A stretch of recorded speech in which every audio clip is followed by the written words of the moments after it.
Hey guys, welcome. My name is Chronicler, also known as Maud Meerse, but less of you will probably know my real name than will know my in-game handle, so that's that. I am a caster within the European scene, doing a lot of Benelux stuff, also did the UKLC, but really have a beating half everything Europe.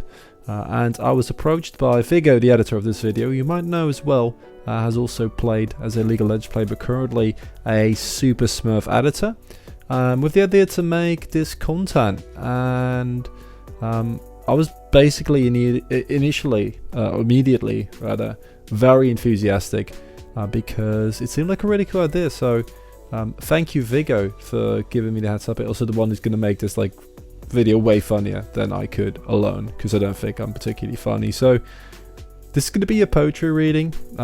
We are going to first do a short introduction, who am I? I mean, we kind of did that, but let's start with poetry. What does it mean to me? And this is the kind of content that you just want to put on, and just slowly drift off into sleep. Usually when I'm casting, I'd get pretty offended if you fall asleep, although, it happens to everyone. But for this, it's not encouraged, but it's definitely not frowned upon. You don't need any prior knowledge of poetry. The only thing I'm going to kind of dive into is, some rhyming schemes, but that's nothing too complicated. You'll be able to follow that pretty easily. So I got started with poetry 10, 11 years ago. When I was a wee kid, I started off my first band and I wrote lyrics for them, and it just kind of progressed from there. And it's a really nice way for me to kind of deal with the stuff that I'm going through personally. It allows you to kind of, center yourself a little bit, get a little bit back to what are you feeling, what are you thinking, and it's really easy to kind of lose yourself in the thought stream when you're writing. So just a very nice and meditative kind of experience. But then in conjunction with that, it's also great to read back, because you can be very in the moment, and then when you read it back, you're like, oh, that's a wee bit heavy-handed. That's okay as well. So some of the stuff that we're going to read is also stuff that I don't really identify with anymore, but that's okay as well, because it also shows kind of growth and development, because over the years I've acquired hundreds of poems. So we're also going to be looking at some other ones left and right, maybe some older ones which I think will be worse, but maybe for you guys can be fun to kind of giggle at, because I can still be heavy-handed, but 10 years ago that kid had no chill. So again, you don't need any prior knowledge. We're just going to go through a number of poems. We're going to try and kind of see what they mean to me, what they mean to us, how they're built up, what are the thoughts that go into kind of reading or writing rather some of these poems, and kind of what feeling they invoke, what feeling they give you when you hear them, what feeling they gave me when I wrote them, what are the thoughts behind some of that. So I think without further ado, hopefully this is not going to be the only episode. I don't think it will be. Viggo and I were pretty enthusiastic about this idea, and I think it might be a nice introduction for those of you who, are not really into poetry. I don't read a lot myself, but writing is a great hobby, and I would encourage everyone to kind of get into it. And the fun thing about poetry is that because you're fairly limited in what you try to do, and you want to use less words, or you adhere to more stringent rules. In that limitation, you can find a lot of diversity and a lot of fun, and kind of the challenge that comes from writing as well. So I say without further ado, we'll go into the first poem of the evening. My poems don't really have titles, so you're gonna have to bear with that. I'm just gonna say here's the next poem, which for me doesn't really matter, because usually you just write them, but that for reading it's a bit awkward. So maybe in the future we'll see if we any future ones will have titles, but for now let's get started with the first one, shall we? A little peek into a life, a little pack on the moonlight, feel the flutter. So this is a really light and breezy poem. It's not meant to invoke any grandiose feelings. It's also written it's very small, it's very repetitive. It's just something that kind of gives a little snapshot of a moment, right? Like a little peek into a life already signifies this is not going to be something long, it's going to be small, succinct, cute. And a little pack on the moonlight kind of paints a more of a romantic picture. But I don't feel like it necessarily has to be romantic, right? It can just be an intimate moment that you share with someone else. It can be with a friend, with a loved one, with family. It just kind of, sticks with you. Feel the flutter. You have a nice feeling about it. I mean, especially now with state of things as they are, a lot of people will be kind of left wanting for those kind of moments with the quarantine as is, and a lot of countries on lockdown. And although things are, at least in the Netherlands, starting to kind of look up, I feel like it's still going to be a very long way before they'll actually get better, or get back to the old status quo. So this is kind of the little cute moments that when you look back on them, you're like, oh, that was really nice. That might have meant more to me than I know.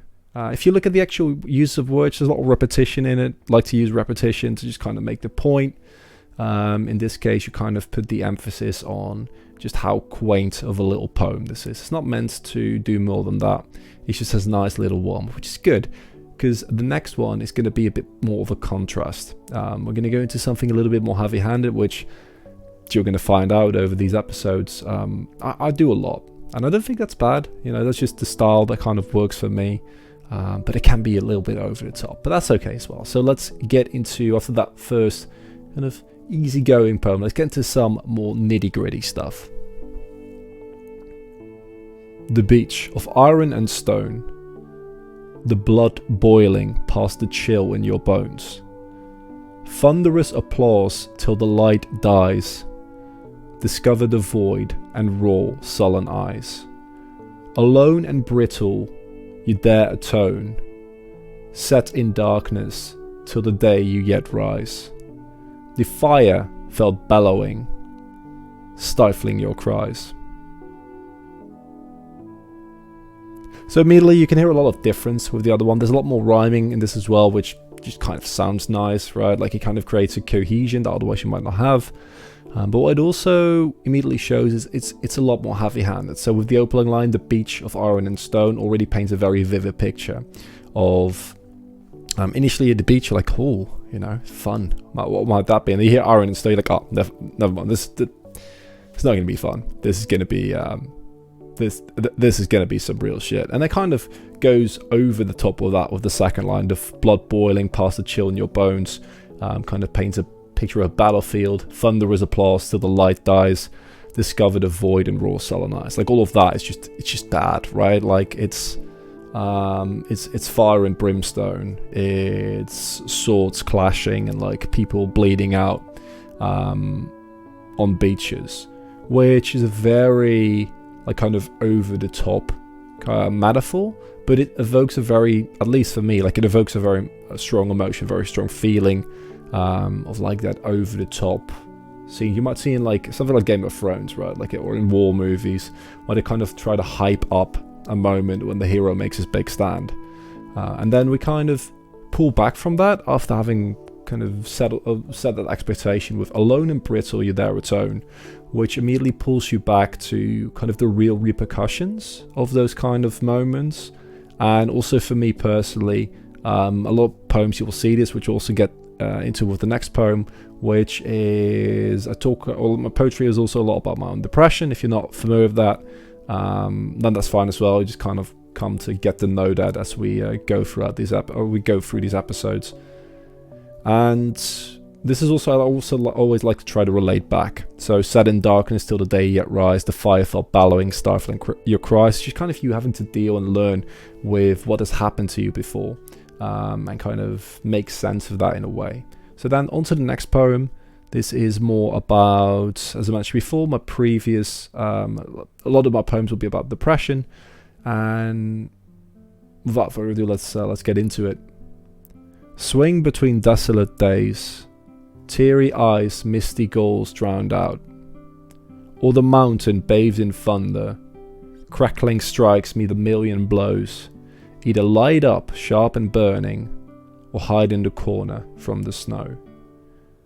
So for me, this means this is also still like the same kind of heavy-handed metaphors, which again is something that I do a lot when I'm feeling bad. I get very dramatic, which generally I get very enthusiastic, but I won't really get dramatic about stuff. But when I'm feeling bad, that will come out. And this is also, it's the same kind of feeling that we saw in the last poem. It's very evocative. It's very grandiose and like the triad of feeling that it tries to evoke. A lot of this is also, it just sounded cool. I don't think there's like a much deeper meaning. I just kind of was in a certain mindset when I wrote this. It kind of flows as well from the previous one. And I think the next one also dives into the desolate days. So the first line of the last poem was swing between desolate days, which is just kind of not feeling anything, which is how it gets when your depression gets bad. And the next one also kind of ties into that. So the need to kind of feel things. And I think, again, now that a lot of people will be stuck at home more, there's a lot less going on, you might also recognize or identify with that need to just kind of fill up the void. The silence feels endless. Find, hound the noise, until it fills you to the brim. Jarring metal, a screeching voice. Chase it, send it outwards until there are no sounds within. So that's another poem that kind of deals with you, or me personally, when I'm going through one of my episodes, but just in general, like once you're getting bored, once you don't have lots of stuff to do, you just kind of feel obliged to keep doing stuff and like keep going and keep like finding constant I want to say like validation, but it's more like a constant engagement with content. And we're going to immediately into a poem that also kind of deals with the same kind of stuff. It's a little bit longer though. Listen to the silence, let it ring on. Global transmissions and nowhere to run. It drones and buzzes, always disturbs you, even though transmissions are not meant to hurt you. Soon it will be gnawing, and you will break down. Yelling is a sawing, in transmissions you will drown. So again, this is, when I wrote this, very heavy-handed, probably not in the greatest of space. The initial line, listen to the silence, let it ring on, is the first line of a Joy Division song. If you're familiar with them, great. If you're not everyone's cup of tea. It's a new wave band from the 80s. Had a really big impact on a lot of music, if you're into stuff like Editors, Interpol. And this song kind of pays homage to that. And the song means a lot to me because it was the first song we ever covered with our band. So it's the song that kind of got me started in music, even though we haven't played in years for a variety of reasons. So, and it kind of goes again into that need to like feel stuff. So transmissions you can see in a very broad sense. I'm not talking about some 5G Corona shit here. It's not. We don't deal in conspiracies. It's transmission in the broader sense. It can be anything that just kind of gets sent to you and you use. So it can be games, it can be video, it can be music, it can be shows on Netflix, whatever your poison. It can be anime for all I care. And that kind of content is really good. It drones and buzzes and it always disturbs you, but it can also have negative repercussions, and I don't feel like it is a good thing to be afraid of stuff like that, or like you also have to kind of accept that it's normal to like look for distractions, right? But it's also good to be aware of that is what you're doing sometimes, because if you go too long kind of staying distracted but without actually being aware that you're distracted and just kind of going on autopilot, I don't think that's good for you as a person. So what you're kind of looking to do is just be aware of that fact, and they're not necessarily bad. And like if you listen to that last couple of lines, it will be gnawing and you will break down. Yelling is a sawing, in transmissions you will drown. That's more of a warning call than like that's actually going to happen, right? Because it doesn't have to be, and it probably won't be, but you might have that feeling at times that kind of is what's going on with you, that it's just a little bit too much. There's too much stuff going on, and that's okay as well. And also, like, I just really like kind of the kind of flow of that. If you look at how the very basic rhyming scheme, right? Like we're not doing anything particularly crazy here. Like gnawing, sawing, breakdown, drown. Like it's very basic. A B A B. So you have like one line, other, and then third line rhymes with the first. Fourth line rhymes with the second. It just kind of works. So we got two more poems for you. Start with one that's, again, we're going to have this a lot, about more when you're not feeling as great, but it's a little bit lighter. So we're going to move away a bit from the more heavy-handed stuff, and we've got one last one, which is just a little fun getaway for the first episode. Light as the words that flutter through ether, weight of the world when you don't feel either, the fabric that binds you to whatever you'd care for, or the memories of routes you'll never explore. So this poem, light as the words that flutter through ether, is very gives you a kind of a feeling of, you know, being of weightlessness, of not being tied down, and the lines afterwards immediately kind of pull you back. And this is something that you're going to see that we do a lot. It's like set an expectation and then pull back from it. So light is the words that flutter through ether. That's nice, you know. It's like, oh, you're talking, you're chatting, and then weight the world when you don't feel it pulls you back to a moment where you might not feel as in touch with that. So you're not really enjoying the moments that you otherwise might. It can all feel grey and like kind of bleak, and like you're trying to wade through a fog where everything's still coming to you, but it's not really getting to you. And that's also in the lines afterwards. The fabric that binds you to whatever you'd care for. Well, it implies that that's not the case currently, which is unfortunate. But sometimes you have this kind of mood, you have to get through them, and you know, then they don't go anywhere and they stick around. And like, this is something that you suffer with on a daily basis. Please see a professional, because it really helped me, and it might help you as well, because that's not how you should always feel. And then to kind of round out the evening, we're going to go with a little light poem, just a nice little getaway for this first episode. Grasp as you dangle upwards in the breeze of night, grandeur and bleak and bright. Run away, time chases in a hurry. Doubts and shit goes topsy-turvy. I don't know if you can see, but like, it's really hard for me, because like that last line is just kind of shit. That's the point, right? If you look at this poem, I think the initial part has a really nice flow, so it kind of rolls the tongue naturally. Grasp as you dangle up. What the fuck does that mean? I don't know what it means. It just sounds cool. In the breeze of night, that, you know, but I feel like summer nights are some of my favorite things ever. We just like, you're outside and it's breezy and you can just do whatever. And this kind of ties into that. Grandeur and bleak and bright. Also, ooh, these are strong, heavy emotions. This is a serious poem. And then run away, time chases in a hurry. Not a big fan of the time chases, but we'll just go with it. Doubts, so and shit goes topsy-turvy. And like, who the fuck says shit goes topsy-turvy? No one does. I mean, I do sometimes, but not because... Do you really... Should you ever want to?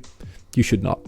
But that's fun as well. Like, not every poem has to be a very serious, you know, like, masterpiece. Sometimes you just want to fuck around a little bit. And this last one, really just to give you kind of a good feeling as we go off, because you don't want to end on a bomber. We might do that in any future episode, which I can rest assured